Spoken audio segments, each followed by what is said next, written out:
Bir odam bozorda qo'li yo'q ekan, mana shu joydan dod deyapti ekan. Ey odamlar, birovning haqqidan qo'rqing, zulm qilmang, birovning haqqini yemang deb baqirib yuribdi ekan. Shunda odamlar kelib, nima bo'ldi, nima bunaqa deyapsiz desa, u odam zo'ravon odam edi ekan, birovlarning haqqidan qo'rqmaydigan. Bir kuni bir kambag'al odam baliq tutib tirikchilik qilar ekan. Bir dona baliqni ko'tarib uyiga kelayotsa, haligi to'xtatib balig'ini olib qo'yibdi.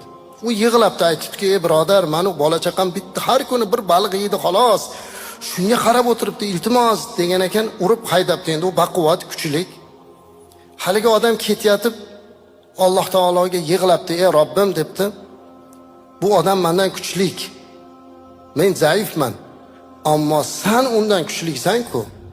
Kuchingni ko'rsatib qo'y debdi. U odam uyiga borib balig'ini tozalayman deb shunday qilib bir barmog'ini tishlabdi-da, shunaqa bir kunda ishib ketibdi. Tabiblarga borsa, nima bo'ldi? Bu kesmasa bo'lmaydi, qorason bo'lgan. Bu yerini kesibdi. Shu yerga kelguncha kesilibdi. Oxiri ular aytibdiki, bu sizniki kasalga o'xshamayapti. Birorta bir odamni zulm qilib haqqini yemadingizmi desa, eslabdi. Borib hali odamni topibdi.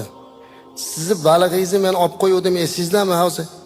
Shunda nima deyodingiz deganda, ha, Allohga aytuvdim. Alloh, bu odam mendan kuchli, ammo sen undan kuchliksan, kuchingni ko'rsat deb aytuvdim desa, yig'labdi-da, tavbamni qabul qiling, Alloh meni kechirsin, mana sizga haqqingiz, Alloh menga o'zining kuchini ko'rsatdi deb.